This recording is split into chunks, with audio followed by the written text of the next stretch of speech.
दरम्यान कोरटकर कोणाच्या घरात सापडला असा प्रश्न उपस्थित केला मुख्यमंत्री देवेंद्र फडणवीसांनी। नानाभाऊ म्हणतात कुंपणच शेत खातं, हे कोणतं कुंपण आहे असाही प्रश्न त्यांनी विचारला। दंगे करणारे, बलात्कार करणाऱ्यांना विरोधकांना पुळका का असाही प्रश्न त्यांनी विचारलाय। अक्षय शिंदे हा स्वातंत्र्य सेनानी होता का असाही सवाल त्यांनी उपस्थित केला, अर्थातच विधानसभेत। आता कोरटकर पकडलं, त्या कोरटकरला कुठे पकडलं, कुठे लपून बसला होता?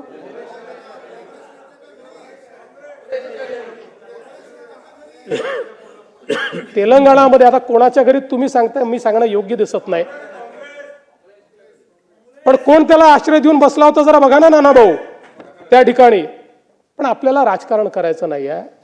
छत्रपती शिवरायांवर जर कोणी अशा प्रकारे बोलत असेल तर ही कारवाई आपण करूच, कारण ते आपलं दैवत आहे आणि त्यामुळे दैवताचा अपमान हा निश्चितपणे आपण सहन करणार नाही। पण आमचे आवाळसाहेब या ठिकाणी नाही आहेत।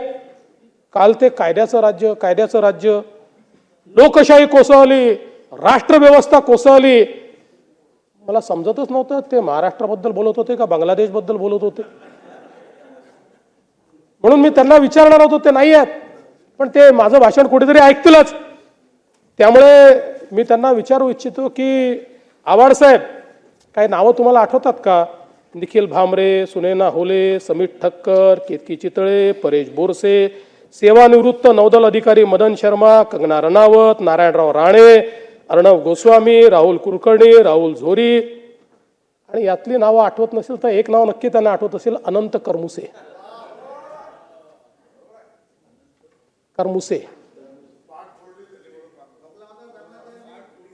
त्यावेळेस